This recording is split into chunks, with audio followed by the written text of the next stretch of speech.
Swiss ब्याङ्कमा नेपालका मानिसहरूको 71 अर्ब रुपियाँ अहिले थुप्रिएको छ अरे। 71 अर्ब। एसियामा चौथो देश नेपाल, बढी कालो धन थुपार्नेमा। हाम्रो पार्टी नेकपा एस भनेको असाध्यै शुद्धिकरण भएका मानिसहरू हुनुहुन्छ।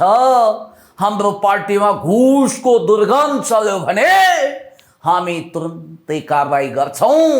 कमिसन, घुस, चेलीबेटीमाथि आँखा तरेर हेर्ने, हिंसा गर्नेहरूलाई ढिम्किन पनि दिँदैनौँ भन्नुभएको रहेछ।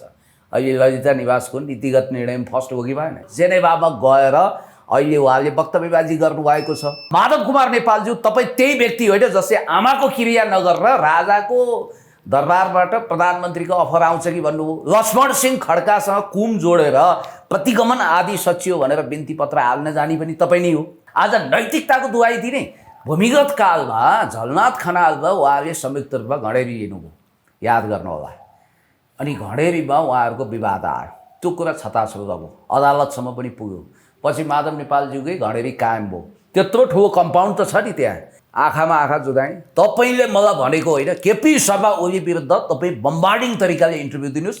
तपाईँलाई राजदूत बनाउनु पर्छ कि संसदमा ल्याउनु पर्छ कि भोलि मन्त्री नै बनाउनु पर्छ कि म छु भनेर भने हो कि मलाई दुईचोटि। तपाईँले मुकुन्द नेउपानेले सोध्नुहोस् न, उहाँलाई के भनेर फकाएर ल्याइएको थियो। सूर्यबहादुर पछि भारतीय लबीमा शक्तिशाली अस्तित्व कायम गरेर बसेका रहेछन् माधव कुमार नेपाल। उनलाई यो रोल क्रममा तेस्रोचोटि प्रधानमन्त्री बनाउने पनि सहमति भएको रहेछ, प्रचण्ड पछि नै ल्याउने भन्ने। भारतको मकसद, इरादा र अठोट अर्कै थियो। कहीँ पे नजर कहीँ पे निशाना भयो अरे के। मुर्रा भैँसीवाला किस्सा जतिखेर चलेको थियो नि, त्यतिखेर प्रचण्डजीले माधव बाबुकै सल्लाहमा अरुण बुझाएर आउनु।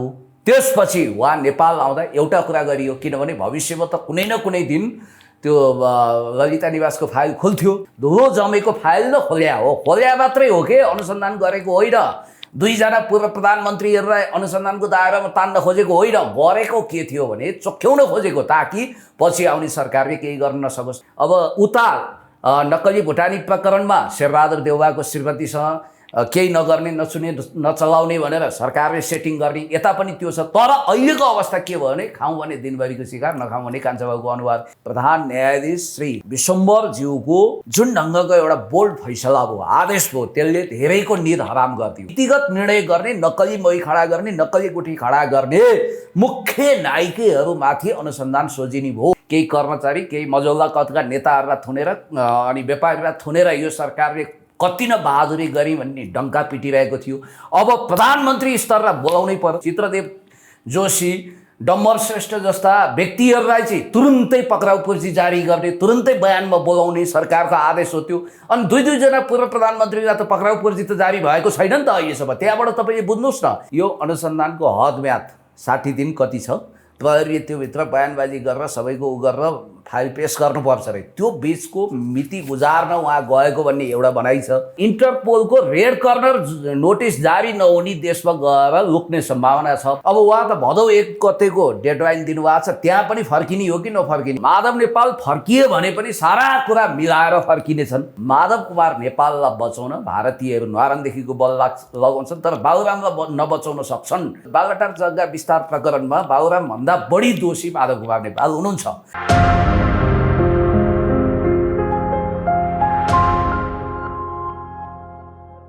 पुण्य गौतमजी हाम्रो फ्रेममा हुन्छ। पुण्य सरलाई हार्दिक स्वागत छ। एकदमै धन्यवाद। नमस्ते। माधव नेपाल भागेर त सर्वोच्चको आदेश आएसँगै के हो कुरो? अब भागेको कि भगाइएको कि गएको, तिनवटा कुरा छ। उनीहरू भन्छन् अलरेडी फिक्स्ड प्रोग्रामको as a chief guest former prime minister र पार्टी अध्यक्षको स्टाटसबाट पूर्व निर्धारित सेड्युल अनुसार उड्नुभयो। नेकपा एस भन्ने पार्टीको तर्फबाट जारी भएको विज्ञप्तिको मजबुन यही हो। अब जनता भन्छन् भागे, धेरै बुझ्नेहरू भन्छन् भगाइयो। तिनवटा कुरा छ। अब मलाई जहाँसम्म लाग्छ अलरेडी फिक्स्ड प्रोग्राम त एउटा बहाना हो, किनभने अलरेडी फिक्स्ड थियो भनेर हल्ला गर्दै भइयो। तर तपाईँले भने बमोजिम सर्वोच्च अदालतमा नयाँ न्यायमूर्ति आउनुभयो। सम्माननीय प्रधान न्यायाधीश श्री विश्वम्भरज्यूको जुन ढङ्गको एउटा बोल्ड फैसला भयो, आदेश भयो, त्यसले धेरैको निद हराम गरिदियो। जस्तो सिबिआईले सुनको छानबिन गर्ने अख्तियारी पायो, त्यो राम्रो भयो। यतापट्टि पनि मन्त्री परिषदले गरेका नीतिगत निर्णयहरूको फाइल खोल्न पाउने भन्ने एउटा नयाँ नजिर पनि स्थापित गरिदिनु भयो। कुनै पनि व्यक्ति अनुसन्धान र छानबिनभन्दा माथि छैन। क्याबिनेट स्वयं पनि अनुसन्धानको दायरामा आउन सक्छ भन्ने बित्तिकै नक्कली टिकिन्जा गुठी खडा गरेर अहिले त कागजात पनि छरपष्ट छ, सबै आइसक्यो। व्यक्तिको नाउँमा सयौँ पनि राज्यको जमिनलाई अरबौँ रुपियाँ खरबौँ रुपियाँको सम्पत्ति व्यक्तिको नाउँमा लगाउनको लागि नीतिगत निर्णय गर्ने, नक्कली मोही खडा गर्ने, नक्कली गुठी खडा गर्ने मुख्य नायिकाहरूमाथि अनुसन्धान सोझिने भयो भन्ने बित्तिकै अब माधव कुमार नेपाललाई भोलिपल्टै स्विजरल्यान्ड उड्नु पर्यो। यो सरकार यदि ललिता निवासको अनुसन्धानको विषयमा इमान्दार थियो भने उसले भन्न सक्थ्यो, माधव कुमार नेपालज्यू तपाईँ यो अनुसन्धान होइन्जेल विदेश नजानुहोस्, तपाईँ आफ्नो सेकेन्ड म्यान अथवा अरू कसैलाई पठाउनुहोस् भन्न सक्थ्यो। उहाँ हतार जानुभयो। फेरि भ्रमण पनि कति लामो हेर्नु न। त्यसो त विदेश भ्रमणमा फोटोग्राफीको शौखिन माधव कुमार नेपालको पटकको विदेश यात्रा लुकेको छिपेको होइन, तर यति लामो विदेश भ्रमण कहिल्यै हुँदैन थियो। अब उहाँ त भदौ 1 गतेको डेडलाइन दिनुभएको छ, त्यहाँ पनि फर्किने हो कि नफर्किने। हिजो गएर हेर्नुहोस् त, मैले त मान्छे पनि बुढो देखेँ, कच्चाकुच्चुक कुच्चिएको अनुहार छ। अन्यथा नलागोस्, अनुहार कान्ति छेया छ, फुङ्ग उडेको छ, आवाजमा दम छैन, नुन खाएको कुखुरा जस्तो झोक्राएको छ, कुनै नैतिक तागत छैन। यी तिनै मान्छेहरू हुन् जो टनकपुर विरोधी आन्दोलनको क्रममा वा संसदमा त्यतिखेर जननेता कमरेड मदन भण्डारी सर देखिँदा अथवा पछि पनि आफ्नो शिर ठाडो पार्थे, गर्वका साथ बोल्थे। अहिले आवाज पनि धसिएको, मान्छे पनि नुन एकदम कागती निचोरिए जस्तो निचोरिएको, फेरि ड्रेसअप पनि त्यस्तै छ। अब त्यो क्याप लगाएको छ। त्यस कारणले गर्दाखेरि स्विजरल्यान्डको जेनेभामा गएर अहिले उहाँले वक्तव्यबाजी गर्नुभएको छ। अब यो त देखिएको कुरा हो, बुझेको कुरा हो हामीले।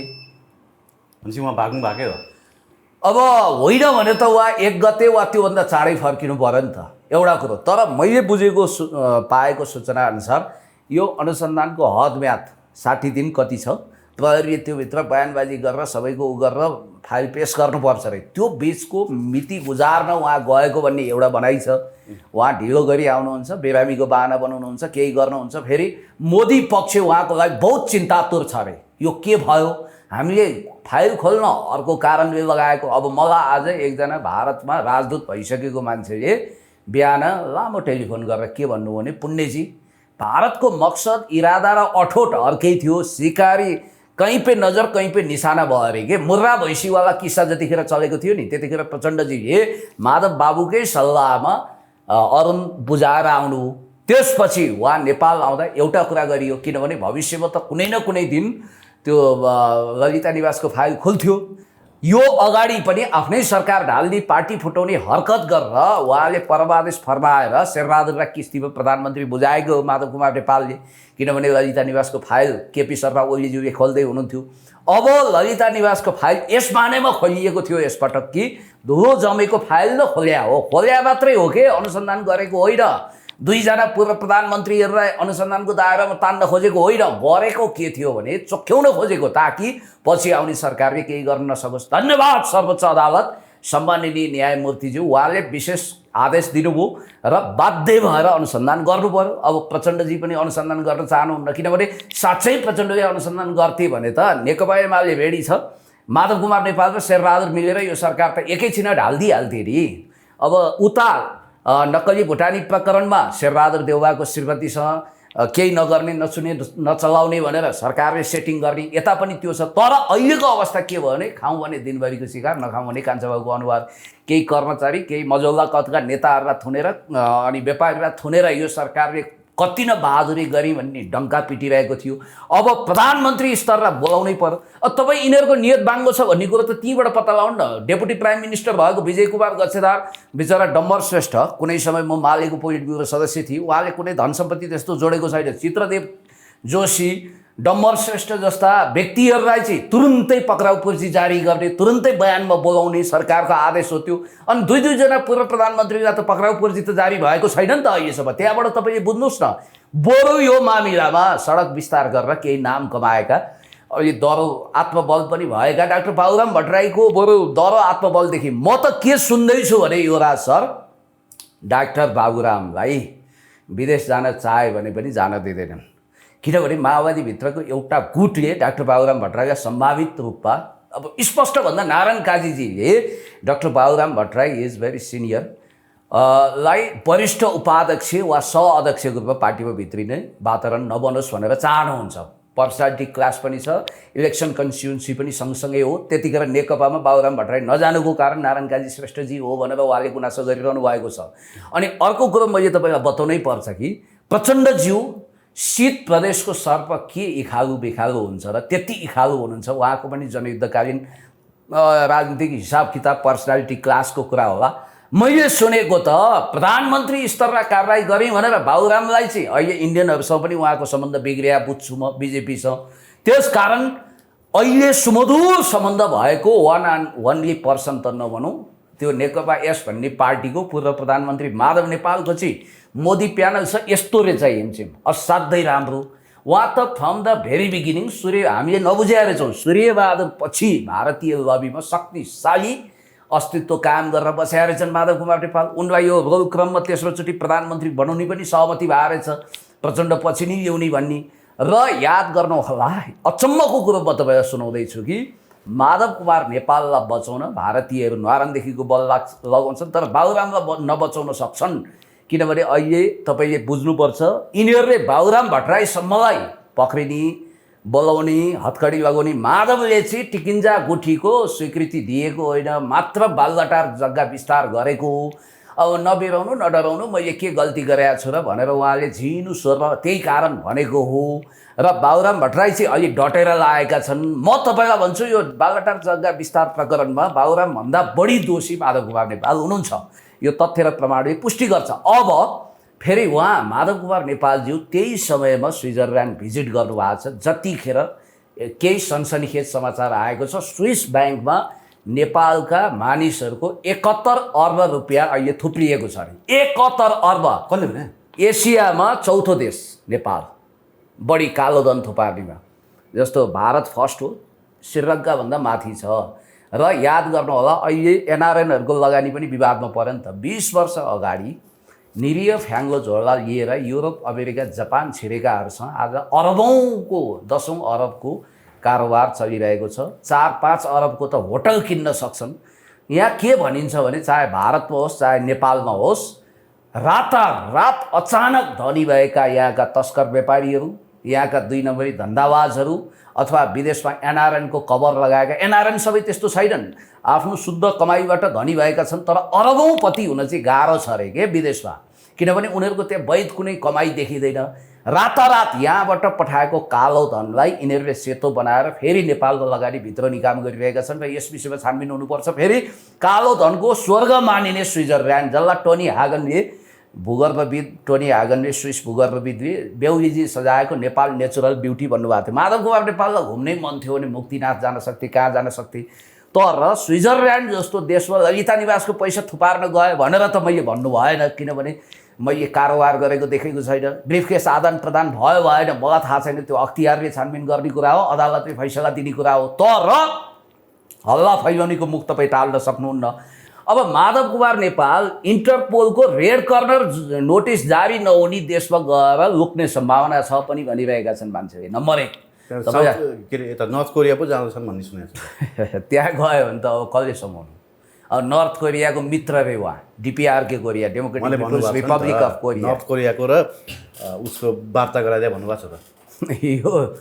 यो भने चाहिँ यो हाइपोथेटिकल कुरा हो। यो अमेरिका र नर्थ कोरियाको वार्ता होइन, यो भन्नु भने लगभग एकजना जुम्लातिरको भाइले भारतीय सेनाको हतियार निरीक्षण गरी स्टाइलकै कुरा हो। उहाँले हदै भए त्यहाँको डिपिआरके कोरियाको, democratic people's republic of Korea, प्रजातान्त्रिक जनगणतन्त्र कोरियाको सर्वोच्च नेता किमलाई 5 दिन लगाएर चाहिँ भेट्नु भएको रहेछ। एउटा दुर्लभ भेटेर नमस्कार गर्न भ्याउनु भएको रहेछ। कुरो त्यति हो, त्यहाँभन्दा माथि केही पनि होइन। उहाँ त्यतिखेर विदेश विभागको प्रमुख हुनुहुन्थ्यो, नेकपा एमालेको अध्यक्ष केपी शर्मा ओलीज्यू नै हुनुहुन्थ्यो। र म ग्यारेन्टीका साथ भन्छु, माधव नेपाल फर्किए भने पनि सारा कुरा मिलाएर फर्किनेछन्। सम्भावना 50-50 छ, नफर्किन पनि सक्छन्। र उनले एक्जाइल मागे भने अब उनलाई के कमी छ र? धन सम्पत्ति छँदैछ, अब बुढेसकालमा पुगिहाले, अब उतै बस्छन्, एउटा बहाना बनाउँछन्। उनको लागि त अब रिटायरमेन्टभन्दा ठुलो कुरो केही छैन। तर मलाई जहाँसम्म लाग्छ, माओवादी के अरे माधव कुमार नेपाल एक्जाइलमा यदि बसे, निर्वाचनमा बसे वा उनी नेपाल फर्किएनन् भने झलनाथ खनालज्यूले नीतिगत निर्णय गरेर नेकपा एमालेमा पार्टी मिलाउनुहुन्छ। कसले मान्छ र? कसले अरू पनि मान्छ? छन् नि। सबै तयार छन् जान, सबै। माधव कुमार नेपालज्यूको अहङ्कार जिद्दी र भारतीय योजना अनुसार मात्रै त्यो एउटा बुकु र आइल्यान्ड खडा गरे हो। को तयार छ त्यहाँ? को चाहिँ तपाईँको त्यहाँ लकिरको फकिर भएर बस्न नेकपा यस भन्ने एउटा बुकु र चलाएर बस्न तयार छ? एमाले धान्न त राष्ट्रपति भइसकेको विद्यादेवी भण्डारी आएर चाहिँ अध्यक्ष पद लिनुपर्ने भन्ने कुरा आइरहेछ। होइन, नेकपा एमालेमा नेतृत्वको कमी छैन। नेकपा एमाले ट्याक्टफुली अगाडि बढ्छ। श्रद्धेय अध्यक्ष सम्माननीय पूर्व प्रधानमन्त्री कमरेड केपी शर्मा ओलीज्यूको महत्त्वपूर्ण नेतृत्व त्यहाँ अगाडि बढिरहेको छ। र अब मैले अघि तपाईँलाई भन्न खोजेको कुरा टुङ्गिएन क्या। जस्तो माधव कुमार नेपालज्यूको डिफेन्स गर्दा केही मान्छेले इन्टरभ्यू दिया देखेँ क्या मैले। ओहो उहाँ जस्तो दुधले धोएको। अनि उहाँले एक दिन भाषण गर्नुभएको रहेछ कि मैले एउटा भिडियो हेरेँ। हाम्रो पार्टी नेकपा यस भनेको असाध्यै शुद्धिकरण भएका मानिसहरू हुनुहुन्छ। हाम्रो पार्टीमा घुसको दुर्गन्ध चल्यो भने हामी तुरुन्तै कारबाही गर्छौँ। कमिसन, घुस, चेलीबेटीमाथि आँखा तरेर हेर्ने, हिंसा गर्नेहरूलाई ढिम्किन पनि दिँदैनौँ भन्नुभएको रहेछ। अहिले ललिता निवासको नीतिगत निर्णयमा फर्स्ट हो कि भएन? नम्बर 1, डबल स्ट्यान्डर्ड गर्नु भएन। म चस्मा खोलेँ, क्यामेरामा तपाईँले यो भिडियो हेर्नु भएको छ भने आँखा जुदाएँ। माधव कुमार नेपालज्यू तपाईँ पक्कै पनि मोबाइलको डिभाइसबाट भिडियो हेर्नुहुन्छ, नभए ल्यापटपमा हेर्नुहोस्। तपाईँ स्विजरल्यान्ड हुनुहुन्छ, अल ओभर द वर्ल्ड। नभए माधव नेपालज्यूका शुभचिन्तकले पठाइदिनुहोस्, नभए म आफै पनि भिडियो पठाइदिउँला। तपाईँको मेसेन्जर मलाई थाहा छँदैछ, मसँग साथी नै हुनुहुन्छ। आँखामा आँखा जुदाएँ। तपाईँले मलाई भनेको होइन, केपी शर्मा ओली विरुद्ध तपाईँ बम्बार्डिङ तरिकाले इन्टरभ्यू दिनुहोस्। तपाईँलाई राजदूत बनाउनु पर्छ कि संसदमा ल्याउनु पर्छ कि भोलि मन्त्री नै बनाउनु पर्छ कि म छु भनेर भने हो कि मलाई दुईचोटि तपाईँले। एउटा कुरो। दोस्रो कुरो तपाईँले भने तपाईँलाई पोलिट ब्युरोमा लानको लागि दुईवटा काम गर्नु पऱ्यो। एउटा मदिरा छोड्नु पऱ्यो, अर्को केपी शर्मा ओली र नेकपा एमालेका पङ्क्तिहरूलाई तपाईँले सशक्त प्रतिकार गर्ने गरी जवाब दिनु पऱ्यो। तपाईँले एउटै पनि बोल्नु भएनछ केपी ओली विरुद्ध भन्नुभयो। मैले भने तपाईँले हामीलाई झुक्काउनु भयो। नेकपा एमालेमा केही समय हामीले त्यो पार्टी सङ्गठनभित्र दबाब दिन पो एउटा छुट्टै समूह खडा गरेको, वैचारिक समूह। आखिर चुनाव अगाडि त मिल्छौँ भन्नुभएको थियो। तर तपाईँले सिङ्गो नेकपा यस मुकुन्द नेउपानेले सोध्नुहोस् न उहाँलाई के भनेर फकाएर ल्याइएको थियो। सिङ्गो यस नेपाली कम्युनिस्ट आन्दोलनको एउटा शिखण्डी धारको रूपमा विकसित गर्नुभएको रहेछ। अनि मैले उहाँलाई भनेको थिएँ कि एकचोटि त भन्नुभयो, मैले होइन त्यस्तो होइन, म कहिले पनि थोपो पनि पिउँदिनँ, नपिउँदैमा कोही सन्त महात्मा हुँदैन, पिउँदैमा कोही एकदमै दुष्ट आत्मा पनि हुँदैन भने। दोस्रोचोटि पनि उहाँले भनेपछि अति नै भयो। मैले उहाँलाई के भने त्यसो भए तपाईँले मेरो आँखा हेरेर भन्नुभयो, तपाईँलाई पनि होली वाइनको बात लगाउँछन्। तर मैले पाएको सूचनाअनुसार तपाईँ जाँड रक्सी खानुहुन्न, तपाईँ खैनी पनि खानुहुन्न, चुरोट पनि खानुहुन्न, तर म त सुपारी र पान पनि खान्न। तपाईँ खानुहुन्छ कि हुन्न भनेर मैले सोद्धा उहाँको मुन्टो न्योरिएको थियो। आज नैतिकताको दुहाई दिने भूमिगत कालमा झलनाथ खनालमा उहाँले संयुक्त रूपमा घडेरी लिनुभयो, याद गर्नु होला। अनि घडेरीमा उहाँहरूको विवाद आयो, त्यो कुरा छताछुल्ल भयो, अदालतसम्म पनि पुग्यो। पछि माधव नेपालज्यूकै घडेरी कायम भयो। त्यत्रो ठुलो कम्पाउन्ड त छ नि त्यहाँ। उहाँका दाजुभाइ खलकको होला, 3-4वटा घर छ, 4-5वटा गाडी रोकिन्छन्। बिचरा उहाँको एकजना भाइ, हार्दिक श्रद्धाञ्जली दिन्छु, साह्रै मिजासिलो हुनुहुन्छ थियो, डिप्रेसनमा पुगेर हो या भन्नेहरूले त माधव नेपालज्यूको राजनीतिक रूपमा जुन प्रतिगमन अथवा ओह्रालो लाग्ने यात्राबाट बढी फर्स्टेड हुनुहुन्थ्यो भनिन्छ। सरोज सर हुनुहुन्थ्यो, बडो राम्रो इन्जिनियर हुनुहुन्थ्यो। उहाँको आत्महत्या हो, उहाँको आत्माले चिर शान्ति पाओस्, भगवान्सँग यही प्रार्थना गर्छु। र माधव कुमार नेपालज्यू तपाईँ त्यही व्यक्ति होइन जसले आमाको क्रिया नगरेर राजाको दरबारबाट प्रधानमन्त्रीको अफर आउँछ कि भन्नुभयो। लक्ष्मण सिंह खड्कासँग कुम जोडेर प्रतिगमन आदि सचियो भनेर बिन्ती पत्र हाल्न जाने पनि तपाईँ नै हो। अनि तपाईँले भन्नुभएको छ मैले त प्रक्रियै बुझिनँ, मलाई फसाइयो। ए बाबा, तपाईँ ब्याङ्कको खजान्जी हो, तपाईँ खरदार हो, मुखिया हो, नबुझ्न। प्रधानमन्त्री भइसकेको मान्छेले फाइल अध्ययन गर्नु पर्दैन, बुझ्नु पर्दैन, बिकमसम्म पढेको मान्छे होइन तपाईँ। त्यस कारणले गर्दाखेरि यी बानाबाजी नाटक चल्दैन। अर्को कुरो, तपाईँ पनि दुध दिनु आएको होइन है। के भन्छु भने लेस करप्सन होला, तपाईँ त्यस्तो धेरै बदनाम भएर नाङ्गिएर पैसा कमाउनु भएन होला, तर टेबल मुनि टपरै तरिकाले आएको पैसा त कुनै न कुनै रूपमा तपाईँले लिनुभएको छैन भन्ने कुरोको केही ग्यारेन्टी छैन। अब मैले सुनेको कुरा त कतिसम्म छ भने अब उहाँको घरमा उपहार आएका रक्सीहरू बेचिन्थ्यो अरे। योसम्म सुनेको छु मैले। कतिपय मान्छेले त्यो दाबी गर्छन् यो सानो कुरा हो, आफू रक्सी नखानी भएपछि त्यो रक्सी लानुहोस् तपाईँ किन ल्याउनुहुन्छ भन्नु पर्दैन। रक्सी स्वीकार्ने अनि बेच्ने काम पनि गरियो भन्छन्। मलाई पाप नलाओस्, मैले अथेन्टिक मान्छेबाट प्राप्त गरेको सूचना तपाईँलाई भने आई मे बी रङ, मैले पाएको सूचना झुटो हुनसक्छ। अनि अर्को कुरो म तपाईँलाई भन्छु, हो घर त मेरो पनि छ, निजगढमा पुर्ख्यौली सम्पत्ति बेचेर एक तला बनाएको थिएँ। त्यो पैसाले अहिले 2टा घर बन्ला। टिकटकबाट प्राप्त गरेको 1,10,00,000 रुपियाँ मध्ये 10 लाख जति त दानै गरेँ, कोही भिडियो खिचेर कोही नखिचेर, र बाँकी 1 करोड मैले सदुपयोग गरे हुँ। त्यो मलाई माया गरेर दिनुभयो। तर तपाईँहरूको आम्दानीले त काठमाडौँमा घडेरी कसरी भूमिगत कालमा आयो, त्यत्रो घर कसरी बनाउन सक्नुभयो? एउटा मन्त्री प्रधानमन्त्रीले सक्दैन के सर काठमाडौँमा घर बनाउन? अस्ति मैले एउटा प्रशासकको हेरिरहेको थिएँ, सचिवबाट रिटायर भएको मान्छेलाई पनि कति गाह्रो हुँदो रहेछ। महँगो महँगो करोडौँको गाडी छ उहाँहरूको, निजी गाडी छुट्टै छ, सरकारी गाडी छुट्टै छ, अनि भत्ता र सत्ता त्यत्तिकै छ भनेपछि तपाईँ दुधले धोएको मान्छे होइन। पुरानो पोलिटिसियनले पनि बनाउन सकेका छैनन्। तपाईँ पुर्ख्यौली धनी भएर तपाईँको पिताले ल्याएको होइन, तपाईँको बुवा सामान्य हो, एउटा सम्मानित व्यक्ति हुनुहुन्थ्यो, प्राचार्यसम्म हुनुभयो, तर टिचरले बनाउन काठमाडौँमा मुस्किल पर्छ। त्यस कारणले गर्दाखेरि तपाईँको अहिलेको जीवनशैली हेर्दा तपाईँले जीवनमा कहिले शुभ लाभ लिनु भएन। तपाईँ दुधले धोएको हो भनेर म चाहिँ पत्याउँदिनँ है। रौतहट मेरो नजिकै छ, तपाईँको घर परिवार जम्मै देखेकै हो। रौतहटको कुरा गर्दा नि गौर हत्याकाण्डको पनि खोइ समाचार आइरहेछ हैन? हजुर। अब यो राजनीतिक प्रतिशोधको लागि हो कि होइन, कि सरकार टिकाउनको लागि हो? यो र सर यो गौर हत्याकाण्डको फाइल खोल्नु आफैमा असाध्यै सकारात्मक कुरा हो। म माननीय न्यायमूर्तिज्यू, खास गरी प्रकाश बहादुर राउतज्यू जो चिफ जस्टिस इन वेटिङको स्टाटसमा हुनुहुन्छ, न्यायमूर्ति ईश्वर खतिवडा लगायतका डाक्टर आनन्द मोहन सर लगायतका व्यक्तित्वहरू, माननीय न्यायाधीशज्यू र अहिलेको सम्माननीय प्रधान न्यायाधीशज्यूलाई धेरै धेरै धन्यवाद दिन चाहन्छु। अहिले आदेश दिएको छ अदालतले, सायद अब यो छानबिनमा तीव्र रफ्तारमा अगाडि बढ्छ र अस्ति 5 बुँदे सहमति पनि भएको छ। यो घटनामा किटानी जाहेरी गरिएका 140-45 जना मध्ये उपेन्द्र यादवजी हिट लिस्टमा हुनुहुन्छ र यसको लागि यो छानबिन हुनैपर्छ भनेर आन्दोलन गरेको चाहिँ प्रभु शाहजीले रे। उहाँले त्यहाँ आन्दोलन गर्नुभयो, के गर्नुभयो? प्रभु शाहले चाहिँ गरे। अब प्रभु शाहको दबाबमा यो घटनामा त प्रभु शाहको पनि मिलेमतो छ। म भन्दैछु यो सबै कुरोको लहरो तान्दा पहरो गर्जिन्छ। अब अलिकति हिस्ट्रीमा जाउँ, किनभने मलाई जहाँसम्म लाग्छ यो घटनाको विषयमा मैले घमण्ड गरेको होइन, यसको पाटो पक्ष गहिराइमा बुझ्ने थोरै मान्छे मध्ये म एउटा हुँ। किनभने यो घटना 63 सालतिरको हो, जतिखेर माओवादी भर्खर शान्ति प्रक्रियामा आएको थियो। प्रचण्डज्यू र बाबुरामज्यूको आदेश बिना यहाँको पात पनि हल्लिँदैन थियो। प्रचण्डले जहाँ टेक्छन् त्यहाँ मन्दिर बनाउन मान्छे तयार हुन्थे। प्रचण्ड पदको तुती बोलेको बेला थियो, पुरै सातौँ आसमानमा थियो उहाँहरूको इमेज। वाइसिएलका केटाहरू हिँड्दा समेत पुष्पवृष्टि गरौँला चाहिँ गर्थे के मान्छेहरू, र सिङ्गो राज्य ब्यारेकीकृत संरचनामा ढलेको थियो। देशको गृहमन्त्री कृष्णप्रसाद सिटौला र खुद प्रधानमन्त्री श्री गिरिजाप्रसाद कोइराला, कृष्ण सिटौला त माओवादीको हुलाकी नै हुनुहुन्थ्यो, खबरीलाल नै हुनुहुन्थ्यो।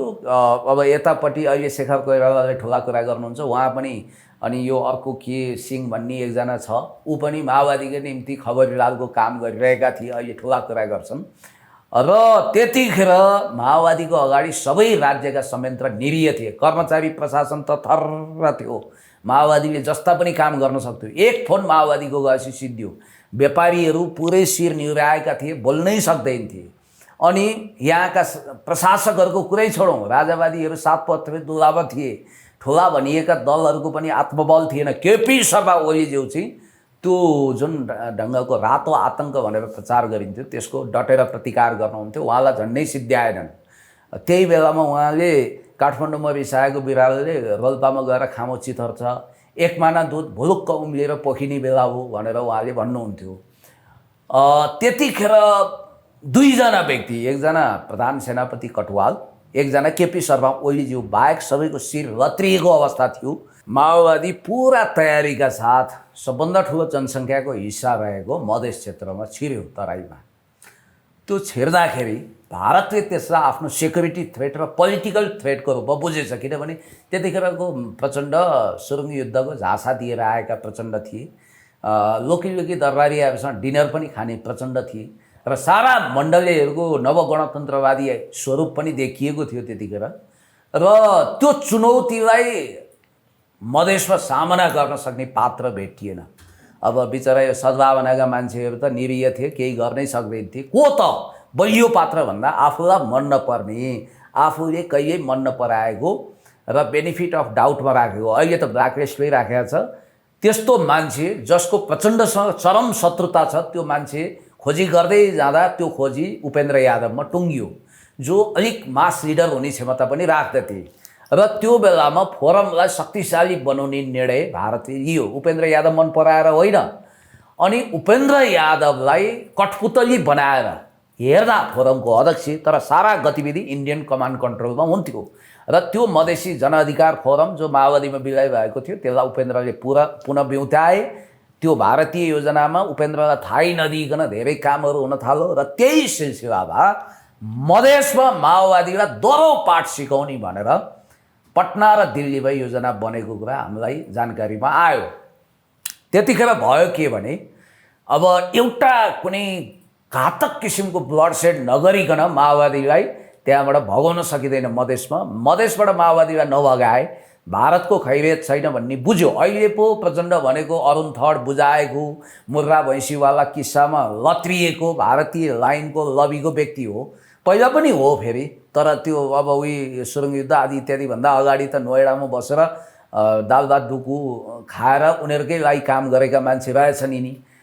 अनि प्रचण्ड अलिकति बलशाली हुँदै गएपछि उसलाई कन्टेन गर्नुपर्छ भनेर पार्टीभित्र प्रचण्डलाई समर्थन गरे जस्तो प्रचण्डलाई कमजोर बनाउने, बाबुरामका मान्छे प्रयोग गर्ने, पार्टी बाहिर उपेन्द्र यादवलाई सशक्त बनाउने, पहाडमा चाहिँ काङ्ग्रेसलाई सशक्त बनाउने योजनामा भारत र इन्डो वेस्ट नै गयो।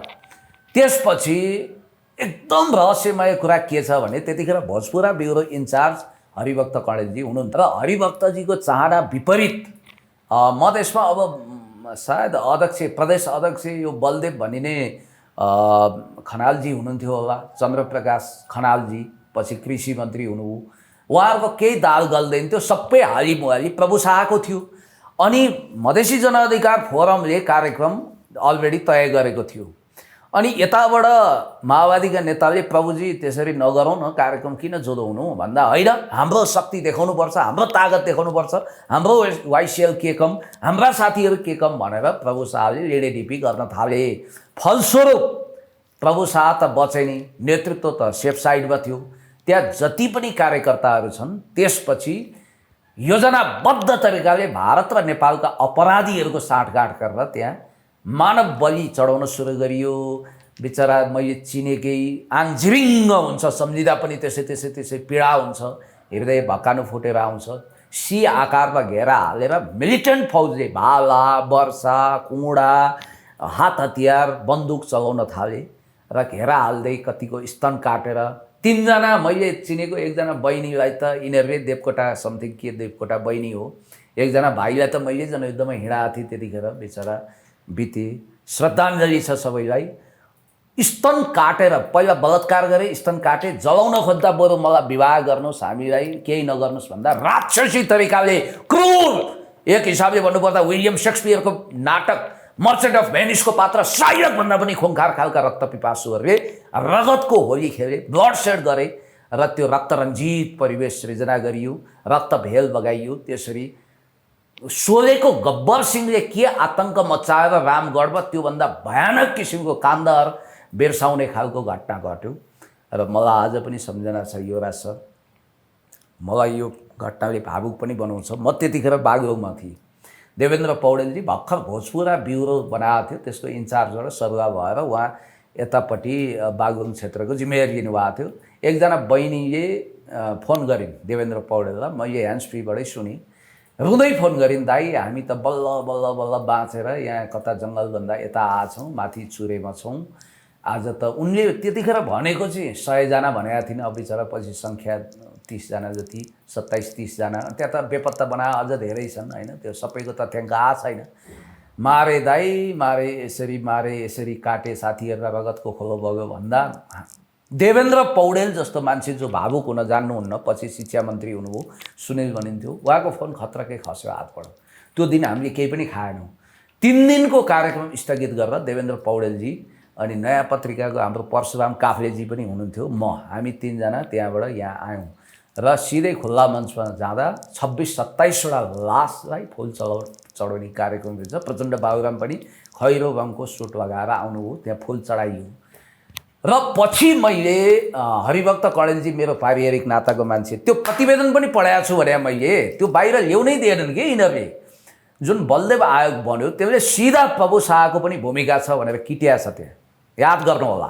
तर भारतीय योजनामा कहिले पनि त्यो फाइल खोलिएन र प्रभु शाहको लिडे ढिप्पी रहस्यमय छ, शङ्कास्पद छ। उनले कार्यक्रम जुदाए। अमर यादवले भन्छन् नि, माओवादीमा प्रभु शाहले कार्यक्रम नजुदाएको भए त्यस्तो हुँदैन थियो। हुन त हेर्नुहोस्, त्यो प्रदीप यादव भन्ने एकजना मन्त्री भएका मान्छे रहेछन्, के बोलेको, हत्तेरिका मानवीय संवेदना छैन। होइन, त्यहाँ त कुनै गोली हानिएको थिएन, केही गरेका थिएन, प्रतिकार गर्दा मरे रे। तपाईँको आफन्त परेको भए, तपाईँ परेको भए के हुन्थ्यो? यस्ता मान्छे पनि मन्त्री भएका छन्, खबरदार यस्ता मानवता विरोधीहरूलाई सजाय दिनुपर्छ। हुन त फोरमले भने एउटा कुरा पनि ठिक छ, फेरि त्यो चाहिँ के हो भने, लौ न त त्यसो भए कारबाही नै गर्ने भने काशी तिवारी, विश्व हिन्दू युवा सङ्घको अध्यक्ष काशी तिवारी लगायत 3 जनाको हत्यामा प्रभु शाहजीमाथि अनुसन्धान होस् न भनेर उनीहरूले भनेका छन्। सम्भवतः भ्याकेटबाट त्यो फाइल खुलाउँदैछन्। यता काभ्रेमा अर्जुन लामाको पनि खुल्न सक्छ। चिहानहरू उधिन्नुपर्छ। र फोरमले भने अर्को कुरो पनि ठिकै छ कि 5000को जिम्मा लिने मान्छे प्रधानमन्त्री हुनुहुन्छ, उहाँमाथि पनि अनुसन्धान होस्। कमसेकम गैर न्यायिक हत्या के, चाहे राज्यकै तर्फबाट किन नहोस्, दोरम्बा हत्याकाण्डको पनि छानबिन होस्, हार्जङ हत्याकाण्डको, बाँदर मुडेमा निर्दोष मान्छेलाई मारिएको छ, एक्स्ट्रा जुडिसियल किलिङ जहाँको पनि छानबिन हुनुपर्छ। पाप कराउँछ यो रासर। तर मेरो भित्री अन्तरात्माले चाहिँ के भन्छ भने, उपेन्द्र यादव रोबोट हुन्, युज्ड पात्र हुन्। उपेन्द्रले त्यो हिंसाको योजना बनाएको भन्ने कमसेकम मेरो सूचना र ब्रह्मले भन्दैन। र उपेन्द्र यादव रगतमै होली खेल्ने महाअपराधी पनि नहुन सक्छन्, होइनन् होला। अब भोलि अनुसन्धानले प्रमाणित भयो भने छुट्टै कुरा। नैतिक जिम्मेवारी त उपेन्द्र यादवले लिनु पर्यो, किनभने त्यतिखेर फोरमको अध्यक्ष उनी नै थिए। मैले पाएको सूचना तपाईँलाई भन्नुहोस् न, उपेन्द्र यादवलाई पटनाको कुनै घरमा बन्धक बनाएर राखिएको थियो र त्यो योजना कार्यान्वयन हुने विषय जानकारी नै दिइएको थिएन। पछि उपेन्द्र सक भए, किनभने नाम उपेन्द्रको लिइयो, फोरमलाई अगाडि बढाइयो। तर अहिले त उपेन्द्रलाई उनीहरूले चाइनिज लाइनको भन्छन्, सिद्धौनै खोज्छन्। यही काण्डबाट प्रभु शाह प्रयोग गरेर उपेन्द्र र उपेन्द्रको राजनीति, जसपाको राजनीति हमेसाको लागि सिद्धाउन यो प्रपञ्च गरियो। किनभने सिके राउतलाई पनि खडा गरियो, उनलाई चुनाव हराउन सकिएन। त्यस कारणले गर्दाखेरि उपेन्द्र यादव दुधले धोए, इमान्दार, कतै संलग्न छैनन् भनेको होइन। तर जति प्रचार गरिएको छ त्यसमा उपेन्द्र यादवको बढी संलग्नता छ कि प्रभु शाहको, त्यो सिराबाट पनि छानबिन होस्। मेरो विचारमा उपेन्द्र यादवलाई लगभग बन्धक बनाएर, उनको नाम बेचेर, उनलाई निमित्त नायक बनाएर, भित्री खलनायक अर्कै थियो, देशी विदेशी गठजोडमा त्यो घटना घटाइयो। माओवादीभित्रका अपराधी त्यतिखेरका र बाहिरका अपराधी, देशभित्रका अपराधी, देशभित्रैका बाहिरका सबै अपराधीहरू एक ठाउँमा आएर गौरमा मानव नरसंहार म्यासेकर गरेर ती जल्लादहरूलाई सबैलाई कडाभन्दा कडा कारबाही गरियोस्।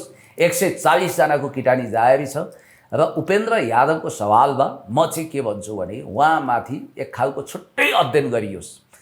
म भन्छु दोषी सबैलाई कारबाही गरियोस्, निर्दोष नफसोस्। उपेन्द्र यादव पछिल्लो समय देशको बारेमा कुरा गर्छन्, उनी इन्डियनहरूको ब्ल्याकलिस्टमा छन्। त्यसकारण मलाई जहाँसम्म लाग्छ इन्डियनले यसरी घेरा कसेको छ कि उपेन्द्र यादव उम्किने ठाउँ म धेरै देख्दिनँ। किनभने प्रचण्डजीले पनि यो घटनामा धेरै तदारुकता लिनुभएको छ। म त सुन्दैछु यो घटना रफादफा गरिसकेपछि प्रभुलाई नयाँ मसिहाको रूपमा उदय गर्ने योजना छ, सिके राउतसँग मिलाएर भन्ने सुन्छु। हस्, thank you very much. Thank you.